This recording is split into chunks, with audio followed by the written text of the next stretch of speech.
Au fait, depuis quand on appelle ça une souris? Vous regardez bien l'épisode 4 de la petite histoire de la tech et on va vous raconter la vie de Douglas Engelbart et l'invention de la souris.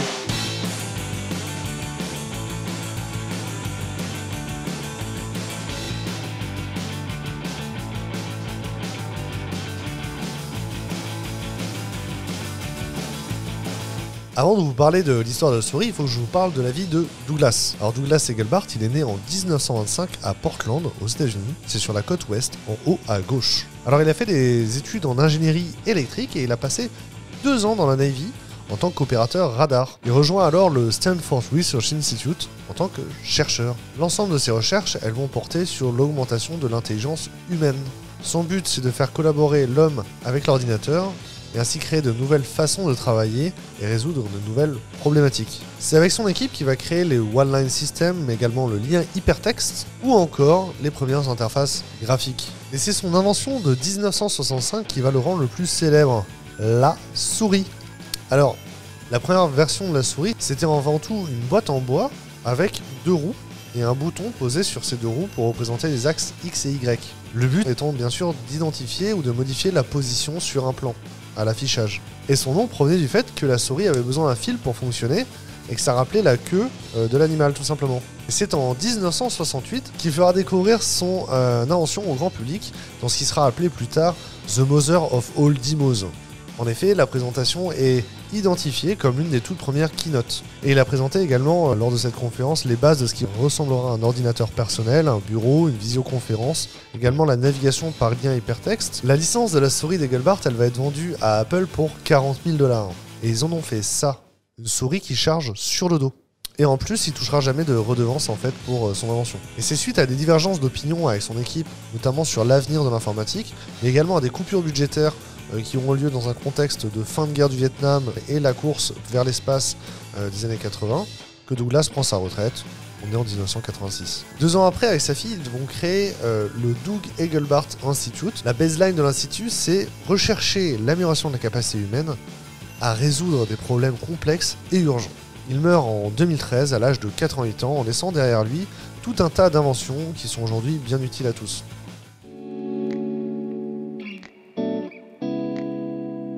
Toute sa vie, Douglas Engelbart, il a travaillé à augmenter les humains grâce à l'informatique, grâce à la technologie. Ça, en français, on appelle ça le transhumanisme, et il y a plein de questions sur ce sujet. L'human augmentation, ou le transhumanisme, c'est le fait d'augmenter les capacités physiques, mais aussi cognitives, d'un humain grâce à la technologie ou grâce à la science ou grâce à un dispositif. Alors spontanément, il y a plein d'entreprises qui travaillent sur ce sujet qui nous viennent à l'esprit.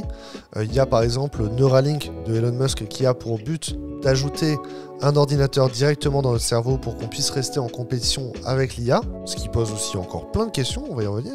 Mais également des entreprises qui créent des exosquelettes pour soit rendre la mobilité à des personnes qui l'ont perdu, soit améliorer les conditions de travail de personnes qui portent des charges lourdes. Alors bien sûr, toutes ces évolutions, elles ont un impact positif, mais elles sont inquiétantes pour d'autres raisons.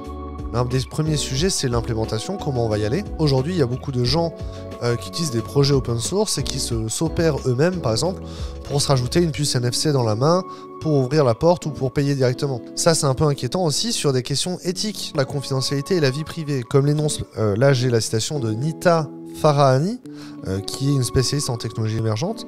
Elle nous dit « Notre cerveau, c'est le dernier bastion de la liberté, le dernier endroit où nous ayons droit à une confidentialité absolue. » Si on s'est fait implanter une puce dans le cerveau, est-ce que c'est encore valide ?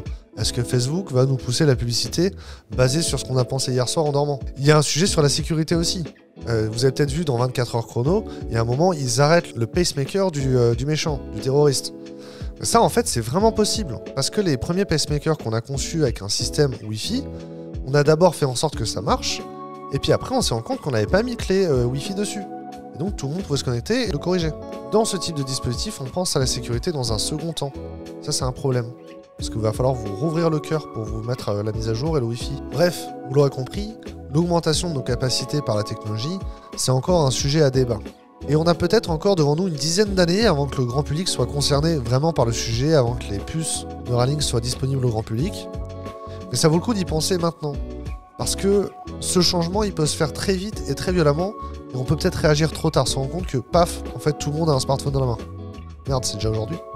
Et d'ailleurs, tant que vous avez votre téléphone dans la main, est-ce que vous en profiteriez pas pour mettre un like, vous abonner à cette chaîne, et dites-moi en commentaire si vous avez envie d'avoir un Neuralink ou pas.